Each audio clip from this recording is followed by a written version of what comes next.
નમસ્કાર ખેડૂત મિત્રો, આજે આપણે રાજપરા ગામમાં છે જાયકોટ મરચાના પ્લોટ ઉપર, જેમાં આપણે સાથે ખેડૂત મિત્ર પર છે તેને પાછા પૂછપરછ કરશી, એનું નામ ઠામ જાણશી અને વેરાયટી વિશેનો અભિપ્રાય પણ આપણે લેશી. આજે તમારું નામ?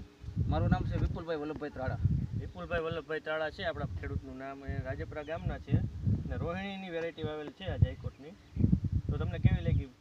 જાયકોટની રોહિણી વેરાયટી વાવેતરમાં સારી છે અને ગયા વર્ષે પણ મેં વાવી હતી. ગયા વર્ષે પણ સારું ઉત્પાદન લીધેલું હતું. આ વર્ષે 17 થી 18 વીઘાનું વાવેતર છે. 18 વીઘાનું વાવેતર છે, બરોબર છે.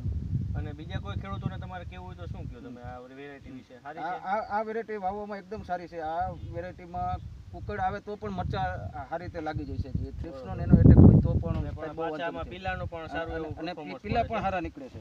ભાંગી ગયું છોડો તો પાછળથી બીજી ડાળ નીકળે છે, એના વિશે બહુ સારું છે. અને આવતા વર્ષે હું આ 35 વીઘાનું વાવેતર કરવાનો છું. આવતા વર્ષે 35 વીઘાની વાવવી છે, બરોબર. તમારો મોબાઈલ નંબર દર્શકને જણાવશો? મારા મોબાઈલ નંબર છે 99247 29167. નામ, ગામ ને મોબાઈલ નંબર તમારું? તમારું નામ? મારું નામ છે વિપુલભાઈ વલ્લભભાઈ ત્રાડા, ગામ રાજપરા, તાલુકો જામકંડોરણા. બરાબર. આવતા વર્ષે આ કેટલું વાવશો કાકા? આવતા વર્ષે 35 વીઘાની વાવવાની ગણતરી છે. અને આજુબાજુ બધા ખેડૂતોને આના વિશે શું તમારો પ્રતિભાવ આપશો? આ વેરાયટી વાવ્યા જેવી છે અને ઉત્પાદન પૂરું મળે છે. અને એક હું આ બાજુ વિડીયો ફેરવું છું. ટોટલ આ કેટલા વીઘાનું છે? 17 વીઘાનો 17 વીઘાનો ખેડૂત મિત્રો તમે જોઈ શકો છો. આ પ્લોટ ટોટલ રોહિણીનો છે, રોહિણી જાયગોટનું, રોહિણી 021 17 વીઘાનો પ્લોટ છે. અને મરચી એકદમ લીલાશ અને ઉત્પાદનમાં પણ સારી છે. કુમાસ પણ જોરદાર છે અને ખેડૂત પણ બહુ ખુશ છે. હા, એની એક ડાળીમાંથી અમે ચાલીને ફિલ્ડમાં નીકળ્યા હતા તો ચક્કર લગાવતા તો એક ડાળી તૂટી ગઈ છે, જે અમને તમને બતાવી રહ્યા છીએ.